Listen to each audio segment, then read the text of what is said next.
মধ্যে আল্লাহ রাব্বুল আলামিন মা বোনেরা কোন কোন পুরুষের সঙ্গে কথা বলতে পারে এবং কার সামনে সে সাধারণভাবে বের হতে পারে, মুমিনদেরকে, আমরা পুরুষদেরকে, যুবকদেরকে আল্লাহ রাব্বুল আলামিন বলছেন, আদেশ করছেন আমরা যেন নিজের দৃষ্টিকে নিচে রাখি।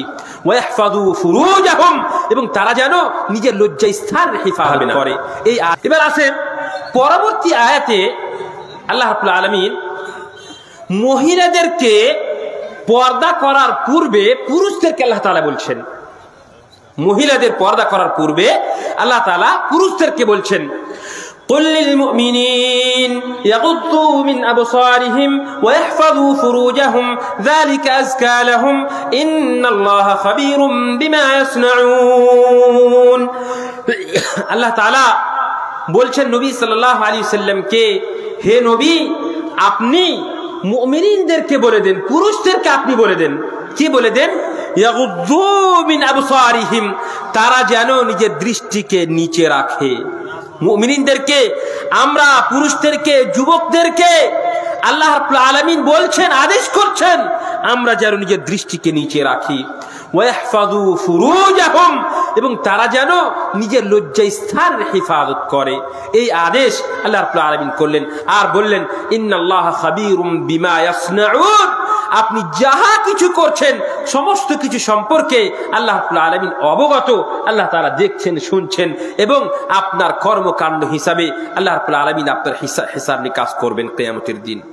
সম্মানিত উপস্থিতি, তারপরের আয়াতে আল্লাহ তাআলা মা বোনদের সম্পর্কে বললেন, وقل للمؤمنات يغضضن من أبصارهن ويحفظن فروجهن ولا يبدين زينتهن إلا ما ظهر منها وليضربن بخمرهن على جيوبهن ولا يبدين زينتهن إلا لبعولتهن أو آبائهن أو آباء بعولتهن أو أبنائهن أو أبناء بعولتهن أو إخوانهن أو بني إخوانهن أو بني أخواتهن أو نسائهن أو ما ملكت أيمانهن أو التابعين غير أولي الإربة من الرجال أو الطفل الذين لم يظهروا على عورات النساء ولا يضربن بأرجلهن ليعلم ما يخفين من زينتهن وتوبوا إلى الله جميعا أيها المؤمنون لعلكم تفلحون। বড় আয়াত আল্লাহ তাআলা অবতীর্ণ করলেন। আর এই আয়াতের মধ্যে আল্লাহ রাব্বুল আলামিন মা বোনেরা কোন কোন পুরুষের সঙ্গে কথা বলতে পারে এবং কার সামনে সে সাধারণভাবে বের হতে পারে, কার সামনে সে তার যে সাধারণ যে তার সৌন্দর্য আছে সেটাকে দেখতে পারে, কোন কোন ব্যক্তি আছে তাদের সংখ্যা বা তাদের সম্পর্কে আল্লাহ তাআলা স্পষ্ট করে আয়াতের মধ্যে বলে দিলেন।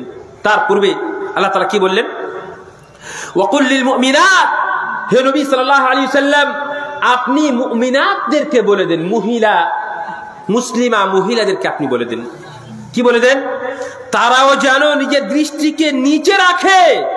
যেমন ভাবে ইতিপূর্বে পুরুষদেরকে বলা হলো তারা যেন নিজের দৃষ্টিকে নিচে রাখে, মানে রাস্তাঘাটে যদি কোনো বেপর্দা মহিলা চলে আপনি তার দিকে বারবার করে তাকিয়ে দেখবেন, এটা আপনার জন্য জায়েজ নয়, বৈধ নয়, আপনাকে নিজের দৃষ্টিকে নিচে রাখতে হবে, আল্লাহর আদেশ।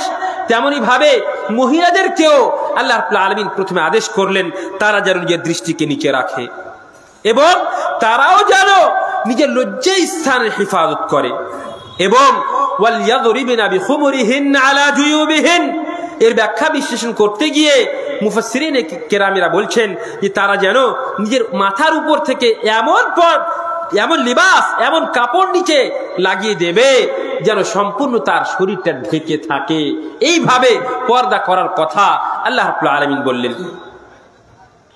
ওয়ালা ইউবদিনা যিনাতাহুন্না ইল্লা লিবুউলাতিহিন্না, তারপরে কার কার সামনে সেই মহিলা যেতে পারে, যে আয়াতটা আপনাদেরকে আমি পড়ে শোনালাম। আল্লাহ রাসূল আল্লাহ রাব্বুল আলামিন কোরআনে কারীমের মধ্যে বলছেন ইল্লা লিবুউলাতিহিন্না আও আবাইহিন্না, তাদের স্বামী। যে কোনো মহিলা সম্পূর্ণ সৌন্দর্যকে ভোগ করতে পারে শুধুমাত্র তার স্বামী,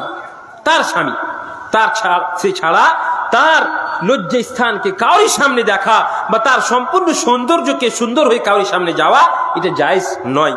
তেমনি ভাবে আল্লাহ রাব্বুল আলামিন বললেন আও আবাইহিন্না, তার পিতা যে আছে, তার পিতা যারা আছে, পিতার আবাইহিন্না বলা হয়েছে। আবা মানে হচ্ছে যে তার পিতা, তার পিতার পিতা, তার পিতার পিতা, এইভাবে উপরে চলে যাবে, এটাকে পিতা বলা হয়। তারপরে আও আবাইহিন্না আও আবাই বুউলাতিহিন্না মানে হচ্ছে তার পিতার সন্তানেরা যারা আছে। মনে করেন যে একাধিক স্ত্রী আছে, তার স্বামী, তার বাবার একাধিক স্ত্রী আছে, তো অন্য স্ত্রী থেকে যে সমস্ত ছেলেরা আছে তারাও তাদের জন্য মাহরাম, এবং তাদের সঙ্গে বিবাহ করা জায়েজ নয়।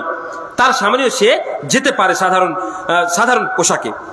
তেমনি ভাবে আও আবনাইহিন্না, এবং তার ছেলে, আও আবনাই বুউলাতিহিন্না তার স্বামীর ছেলে, আও ইখওয়ানিহিন্না তার ভাই, আও বানি ইখওয়ানিহিন্না তার ভাইয়ের ছেলে পেলে, মানে যেটাকে আমরা ভাস্তা বলে থাকি, আও বানি আখাওয়াতিহিন্না এবং তার বোনের ছেলেরা, যেগুলোকে আমরা ভাগনা বলে থাকি, ভাগনা, আও ইখওয়ানিহিন্না, আচ্ছা, আও নিসাইহিন্না এবং মহিলারা যে বলা হয়েছে, মুফাসসিরিনে কিরামেরা বলছেন যে শুধুমাত্র মুসলিম মহিলাদের সামনে সে সুন্দর হয়ে যেতে পারে, অমুসলিম মহিলার সামনেও যাওয়া জায়েজ নয়।